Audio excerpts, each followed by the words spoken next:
Frontier Town, the saga of the Roaring West.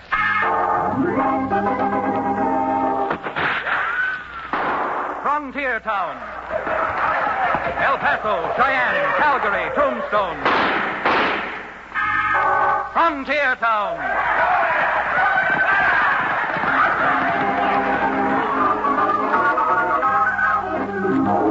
Here is the adventurous story of the early West, the tamed and the untamed. From the Pecos to Powder River, Dodge City to Poker Flat. These are the towns they fought to live in and lived to fight for. Teeming crucibles of pioneer freedom. Frontier Town!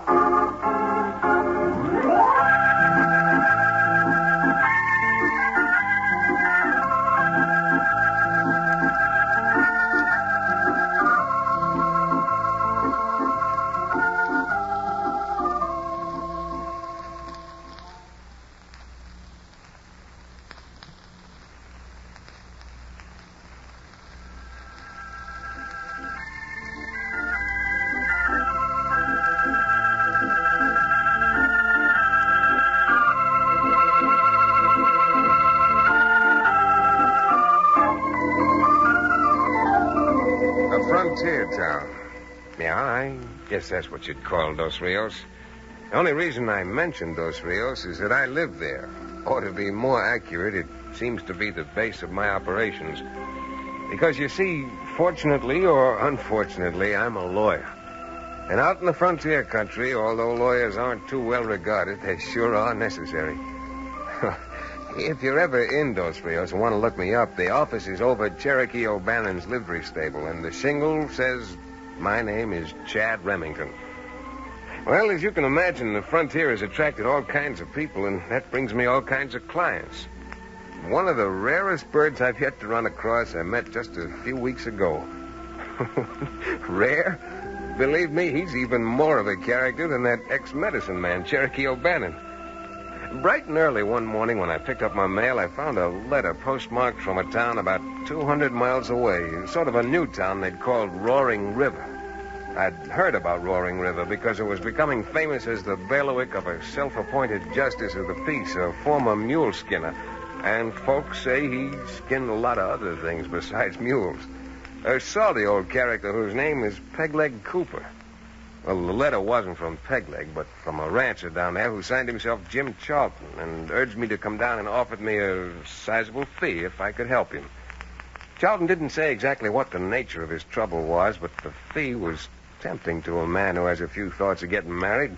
Besides, I had a hankering to at least have a look-see at Judge Pegleg Cooper. Well, while Cherokee and I were riding over to Roaring River, Jim Charlton's trouble suddenly came to a head. One of the older and larger cattlemen, Tulsa Blaggett, paid an unwelcome call on Charlton and his daughter Betsy.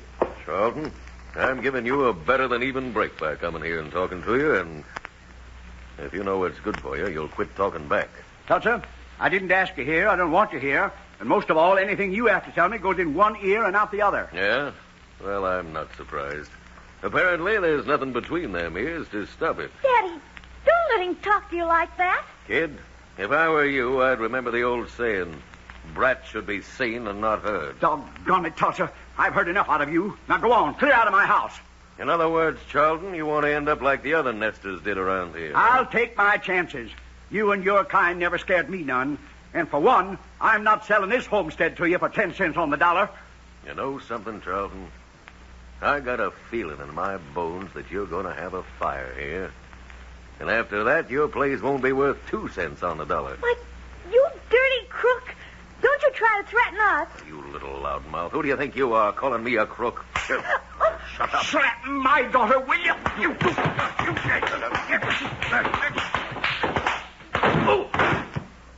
for you, Daddy. You gave him his comeuppance, all right. I'm not fooling, Blaggett.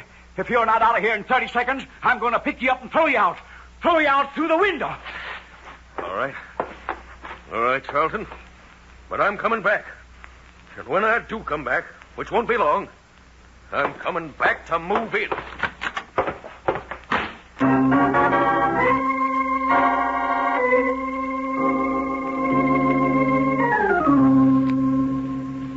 Well, Tulsa Blaggett did come back. He came back about 4 hours later. Came back with 6 of his hired gunslingers, set fire to the cow barn, and then, surrounding the house, laid siege to it. As Cherokee and I were approaching the homestead, we suddenly became aware that something was wrong. Dad, my boy, have you made any plans as to what you'll do with that fee Mr. Charles is supposed to pay you? Mr. O'Bannon, sir, any plans that I might have to do with solids, not liquids. Too bad. Although I once knew of a man carrying a hip blast through the Rockies. When it froze, making the liquid a solid, he assured me it had its advantages. Huh? Didn't need a chaser. Well, you need a chaser, Cherokee. You need someone to chase around after you and see that you behave like... Hey. Billy Blue Blazes, Chad. Sounds like shooting. Yeah, and if we're going in the right direction, the shooting's coming from the Charlton place. Unhook that 45, Cherokee. You may be needing it. Come on, you sound old shuffle Gussie. Get up there. Cherokee, look. There's a whole gang down there pumping lead into the Charlton house. The foul skunks. Let's see if they can take it as well as throw it. Nice shooting, O'Bannon. Look, they're starting to run. Now let's get down there and really pour it on.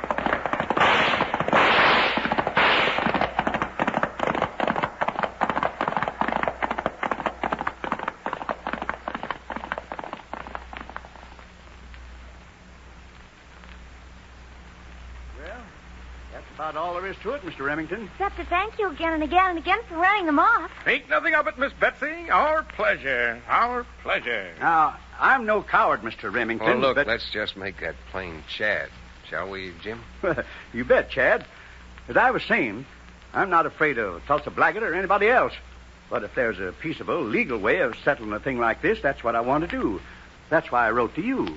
Well, the legal way of doing it is to prove that Blackett is trying to drive you out of here by force. Which, of course, I can't do, because all the men who attacked the house were wearing handkerchiefs over their faces. Besides, even though Daddy won't admit it, everybody in the whole Roaring River country knows that Tulsa Blackett and the judge are playing it hand in hand.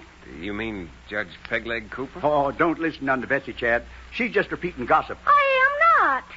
Everybody says old Pegleg's just using that job he gave himself to feather his own nest. Very interesting. Very interesting. Well, I will admit Judge Cooper drags everyone he can get into that court of his and finds them every penny they got. But he's as tough as nails and trying to do an honest job, according to his own lights. According to his own lights. Cattlemen elected him, and he's backing them up. Well, now, that's something that remains to be proved, Betsy. Before I make up my own mind, I'd like to meet Pegleg Cooper and size him up. Well, there's nothing hard to that.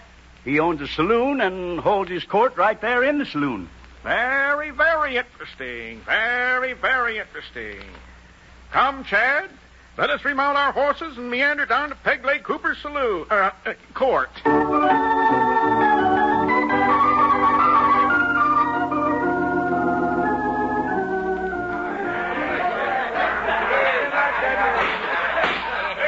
I'm gonna need to shut up and clear out of courtroom. Yes. Well then, Injun, did you or didn't you take the saddle off and Bill Empty's horse? Me no take 'em. Just borrow 'em. So you just borrowed the saddle. All right, Injun. Then we'll drop the charges of larceny again you. You good judge. We'll just drop the charge of larceny and we'll charge your rent for the use of the saddle. How much money, wampum, you got on you? Got 'em $21. $21, huh? All right. Court finds you guilty of not paying rent for the saddle and fines you $21. Now pay up and clear out of here. Connie, get the engine's money. Then open the bar again. Court's adjourned. Never in all my days have I seen justice of that kind this town. Well, peculiar, but mighty effective. Yeah, effective for the judge's pocketbook. I tell you that he never gives... What's up, Jim? What are you staring at? Hey, see that barrel-chested buzzer who just walked in? Yeah? That's Tulsa Blackett. Oh. Jim, you get over in the corner with the crowd where Blackett can't see you. I came down here to watch the judge at work, but this is going to give me the opportunity of observing the other member of the team at one and the same time. Watch it, Chad. Here he comes. Hiya, boys. Hiya, Judge. Tulsa. What brings you down to the blind judge's cafe so early in the day? I just closed a little deal, Judge. A little cattle deal, and I feel like celebrating. Well, Come on, boys. Everybody Everybody up to the bar. The drinks are on me. Barney! Yeah. Better bust a bung into a brand new barrel of beverage. Right, Judge. Come on, boys. Step up and sing out your orders. Hey, you there. You, with the fancy shirt. Didn't you hear me?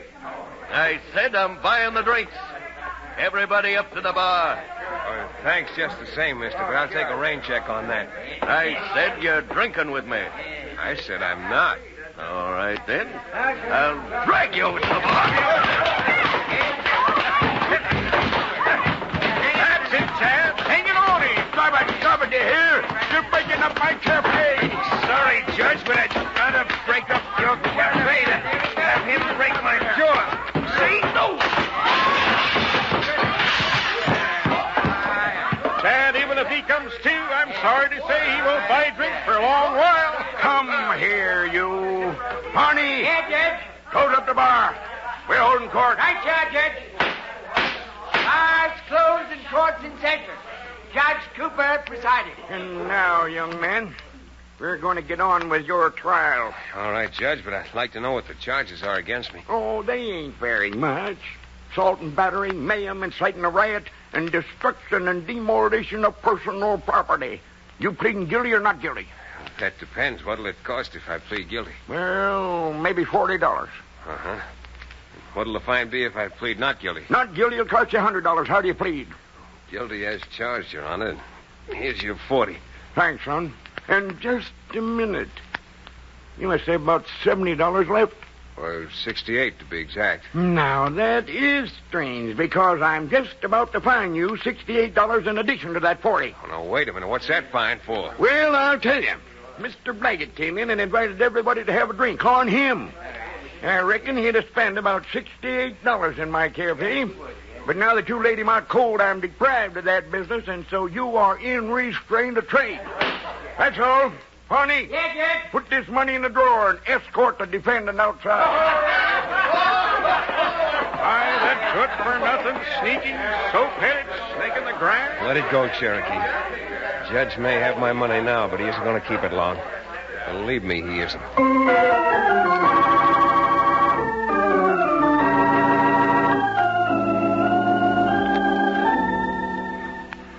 Well, Barney, how much do we take in today? I'll tell you in a second, Judge. Let's see. $419. Pretty good day. Yes. Pretty good day. Well, put out that lamp. Let's be getting on to bed. Right you are, Judge. Yeah. I got a candle here and Don't move, gentlemen. Stand right where you are. What What is you it? do? I know you can't see, but I've got you both nicely covered. I've been outside in the dark for a while. My eyes have gotten used to it. Why, you pussyfooting polecat, who are you? Why, Judge, I'm the man who came in to relieve you of that $419. Yeah? Well, I've heard your voice somewhere before, and it won't take me long to recollect your name. You can save yourself all that mental energy, Judge. My name is, well, it's the Texas Kid. And now, Pawnee, I'll just take that little sack, and then I'll be bidding you two highbinders good night. So long, gents, and unpleasant dreams.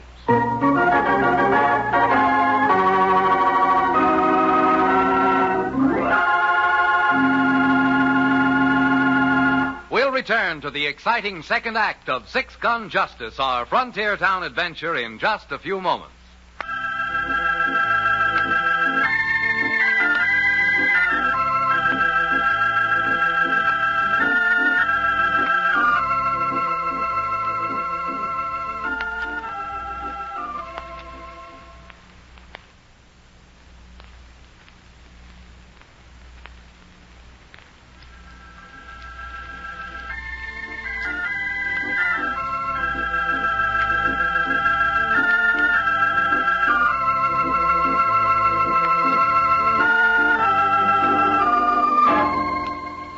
And now, Frontier Town. Well, sir, even from the little I've told you about Pegleg Cooper, I'll bet you can imagine exactly how he felt with me and in that ridiculous disguise coming in and depriving him of his, well, shall I say, hard-earned money? That was hardly sunup next morning when the judge started rounding up every last soul in the county, and by 10 o'clock his so-called courtroom was jammed to the rafters and rocking. Yeah. Keep quiet. Shut up. Quiet. On your lip. Quiet. Now we'll get on with the questioning. Some foul crook calling himself the Texas Kid stole $419 from me. By the great horn spoon, we're finding out who it is if we have to stay here till Judgment Day. Your Honor, may I ask one question? Huh? What do you got to do with this? Well, Judge, I don't know anything about the Texas Kid, and as you proved so conclusively yesterday, I probably know very little about the law. Well? Just this. You've accused everybody of stealing your money, but so far you haven't proved that you lost it. Are you loco, or do you think I am? Well, certainly I don't think you are, but as a fair-minded judge, I know that you'd demand proof. So why shouldn't we? Now, have you double-checked? Have you looked in the cash drawer? Why, you puddle-headed, overgrown pawnee. Yes, Judge? Pull out the cash drawer and show this concerned imbecile what's in it. Righto, boss. Well, hurry up. Here it is. Judge. Judge. The drawer ain't empty. Look, there's money in it. You flannel mouth going to shut up? Shut up. Or am I going to have to find a lot of you? 200, 50, 3, 20, 40, 50, 351. Well, what do you know? I would have sweared he took the whole thing. Of course he took the whole thing. Must have snuck in during the night and put part of it back. Yeah. $68 missing. You wouldn't know nothing about that, would you, son? Well, $68 is what you fined me for being in restraint of trade yesterday. Mm-hmm. And naturally, you don't know nothing about the Texas Kid. First time I ever heard of him was right in here, Judge. Why don't you appoint me as special deputy to your court? Liberty, what in corn chowder for? Well, I think if you gave me a few days riding around the country, I might be able to find the Texas Kid for you. Or if not that, I might be some help in rounding up the rascals who've been causing the real trouble around here. Mm-hmm. You know, mister, I just got a sneaking notion that if anybody could locate that there Texas Kid, you're the Rennihan could do it. Yes, sir. I hereby appoint you special deputy to this here now court. Now, go on, clear out of here and get busy. Right, Your Honor. Just a minute, young fella. Inside of 48 hours, if you don't get results, I'm hailing you into court and fining you $500 for wasting time being a smart aleck and making a dog-eared donkey out of a respectable judge. Now, go on, beat it.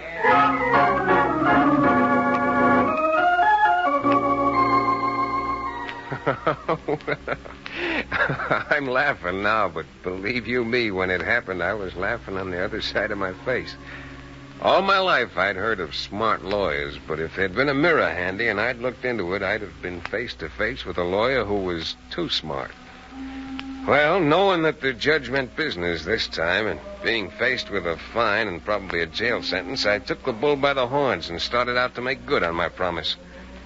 Not knowing the whereabouts of Tulsa Blaggett's ranch, I gathered up Jim and Betsy Charlton and had them ride with Cherokee and me to show us the way. And despite their cross-questioning, this time I tried my best to keep my big mouth shut. Chad, you've got something up your sleeve. Now, I can see it all over your face. Won't you please tell us what this is all about? Yes, Mr. Remington, why have you got us all racing out to Tulsa's ranch as if our lives depended on it? Patience, my friends, patience. As a special deputy of His Honor's court, I'm going to be mighty sure of my evidence before I make any allegations. But since we're practically at the door to Blaggett's ranch, rein up. I have a feeling you'll soon find out.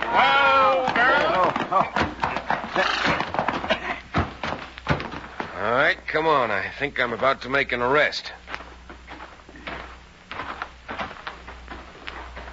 Well, the four of us walked thither and yon around the Blaggett ranch, looking for something, anything. As the time was getting shorter and my chance was even slimmer, suddenly Cherokee found something.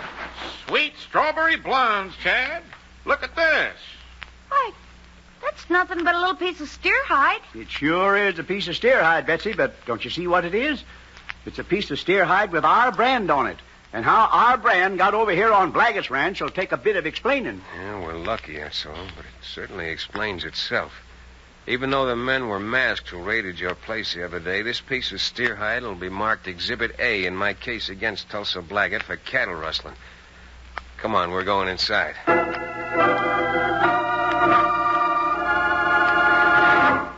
Well, Tulsa, you coming with me? Oh, Remington, you're crazier than a loon, that's what you are. Why should I go down to that old coot's court? Well, a good reason might be because I'm telling you to. As a deputy of the court, I've got a bench warrant for you. Look, you're starting to annoy me now more than you did yesterday. If you had a brain in your stupid head, you wouldn't stand there just begging Chad to annoy you the same way again. Yeah? Well, did you ever hear of a thing called false arrest? Yeah, I think I have. No, you just heard Charlton say he couldn't identify me as the man who raided his ranch. And that's the truth. I can't. Well, then, what do you think you're going to gain dragging me down to court? Because the judge can't find me guilty without no evidence. And if he doesn't, I'm going to have you locked up for false arrest. Blaggett, I'm just quaking in my boots. Now, come on. You can say it all you want. I'm not leaving here. Well, I happen to think you are. Yeah, well, I don't think I am. Chad, he's got hold of his gun. I saw him, Cherokee. He's welcome to clear his holster. And that's just what I'm going to do. Suffering starlight. That kind of shooting I never seen before, Chad. Cherokee, pick up a gentleman's gun for him and bring it down to court. We'll label that Exhibit B on another charge of resisting an officer.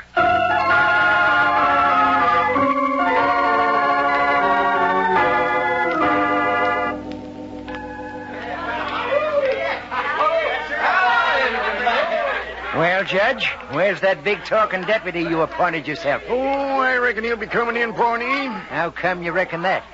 If he don't find you the Texas kid, think he's going to come back and face the $500 you threatened him with? Yes, you would. You do? And I reckon I wouldn't keep the $500 long if I got it. Remember the other night when... Yeah. Well, here he comes now, and he's got Tulsa Blaggett in tow. Well, Your Honor, can you convene your court for a few minutes? Judge, I'm warning you. Shut up, Blaggett. Honey, close the bar and tell him to keep quiet. This court is here and now sitting. What are the charges, Deputy? Well, over in my part of the country, we might call it something else. You mean down in Texas? I've never been in Texas, Judge. Honest Injun. Oh. But to get on with the charges, I think you'd probably call them grand larceny, conversion of stolen property, and attempted homicide. Uh-huh. What does that mean in English? Cattle rustling, Your Honor. 23 head. Well, hold the cooked-up, ridiculous lying. Shut up. And here are the brands off 2 of Jim Charlton's steers, which Mr. O'Bannon here found in Blaggett's corral. That's entered as Exhibit A on the rustling charge. You mean you got another charge against him? Yes, sir. Resisting an officer. And as Exhibit B, here's the gun he pulled on me. Well, this is nothing but a frame-up. And you ain't going to get... Look out, Tulsa's grabbed his gun off the table. Yeah, and I'm going to use it.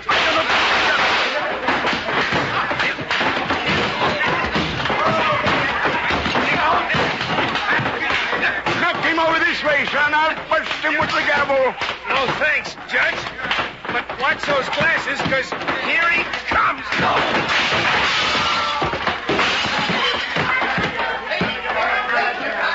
Oh, woe is us, Chad. You busted up the judge's saloon again. Yeah, looks like Cherokee's right, Judge. How much is the fine going to be this time? Well, I ain't going to let you off lightly for a second offense. No, sir. For assault and battery, quid pro quo. That's Latin. And for catching a double-dyed, ding-busted, dead-ratted, sneaking rustler I couldn't get the goods on, my fine is... You've got to attend the best gosh darn party ever held in the Blind Justice Cafe for the best two-fisted fighter ever to hit this part of the country.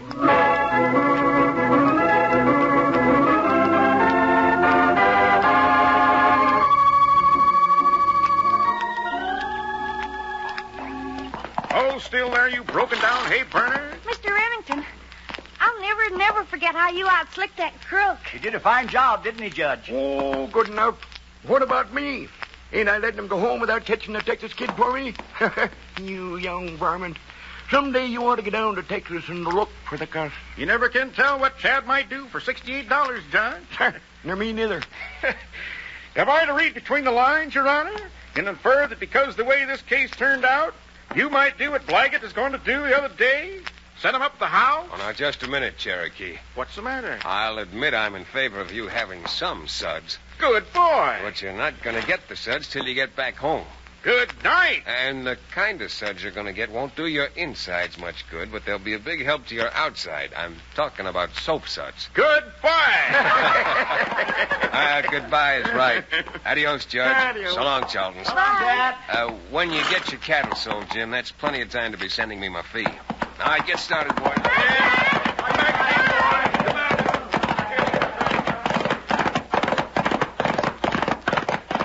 Soap suds he offers me after I found that steer hide. Oh, Cherokee, if you hadn't found it, there wouldn't have been any suds either. Because with the judge looking for me, there would have been no soap.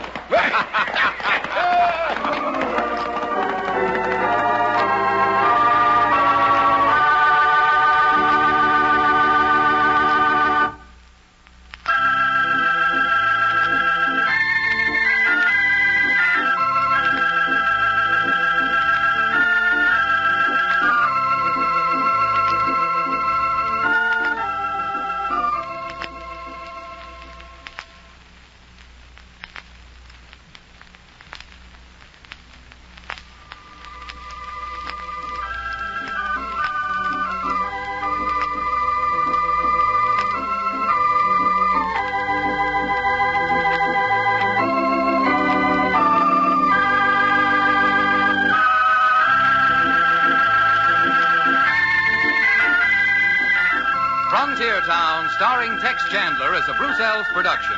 Supervision by Joel Murcott. Story and direction by Paul Franklin. Music written and played by Ivan Ditmars. Be sure to be with us again same time next week for another fine action-adventure story with your favorite young Western star, Tex Chandler. Now, this is Bill Foreman telling you that Frontier Town came to you from Hollywood.